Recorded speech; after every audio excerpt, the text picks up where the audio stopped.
Berarti Bapak sehat walafiat. Alhamdulillah. Terima kasih. Sini saya akan menyampaikan pendahuluan atau latar belakang Al-Quran, kitab suci umat Islam, menjadi pijakan utama bagi kehidupan spiritual dan sosial umat muslim di seluruh dunia. Kehadirannya tidak hanya sebagai petunjuk hidup, tetapi juga sebagai manifestasi langsung dari wahyu kepada Nabi Muhammad SAW. Sejak wahyu pertama yang diterima oleh Nabi Muhammad SAW pada tahun 610 Masehi, perjalanan penghimpun Al-Quran telah menjadi bagian integral dalam sejarah Islam.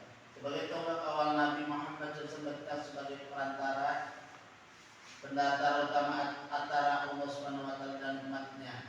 Wahyu yang diterima secara bertahap secara 23 tahun itu bukan hanya merangkum norma-norma moral dan hukum, tetapi juga memberikan petunjuk tentang berbagai aspek kehidupan manusia dalam upaya memastikan kesucian dan kelengkapan wahyu ini.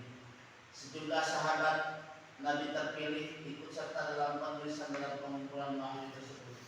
Makalah ini akan membahas sejarah penghimpunan Al-Quran dengan fokus pada peran Nabi Muhammad SAW, Abu Bakar dan Utsman bin Affan dalam proses tersebut. Penghimpunan Al-Quran menjadi bukti nyata akan dedikasi umat Islam untuk memelihara warisan ilahi mereka, serta bagaimana hal tersebut mencerminkan nilai-nilai keagamaan dan penghormatan terhadap wahyu ilahi. Mencerminkan nilai-nilai keagamaan dan penghormatan terhadap wahyu ilahi dengan wahyu ilahi Quran bukan hanya sebuah peristiwa fisik, tetapi juga simbol dari komitmen mendalam untuk menjaga integritas dan autentisitas kitab suci Islam. Yang pertama, wahyu pertama dan peran Nabi Muhammad SAW. Wahyu pertama yang diterima Nabi Muhammad pada tahun 610 Masehi.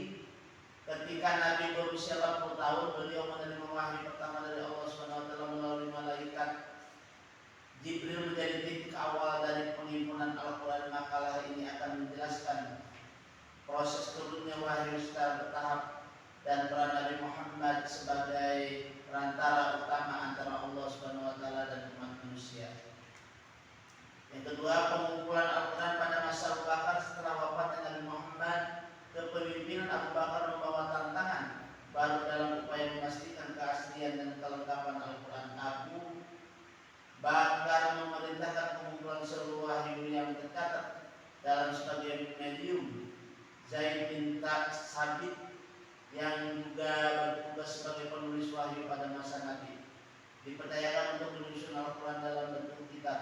Proses ini dilakukan dengan cermat dan hasilnya adalah Al-Quran yang terjaga keaslian dan keutuhannya. Yang ketiga, pengumpulan ulang Al-Quran pada masa Utsman bin Affan. Masa pemerintahan Utsman bin Affan menjadi momen penting dalam sejarah. Penghimpunan Al-Quran dihadapkan pada variasi bacaan Al-Quran di berbagai wilayah. Utsman memutuskan untuk membuat salinan lebih banyak dan menyebarkannya ke seluruh dunia Islam. Utsman mengumpulkan beberapa salinan Al-Quran, salinan referensi utama dalam membaca Al-Quran. Proses pengumpulan ulang ini dilakukan untuk memastikan keseragaman bacaan di seluruh umat Islam. Kontribusi para sahabat dalam pengimpunan Al-Quran.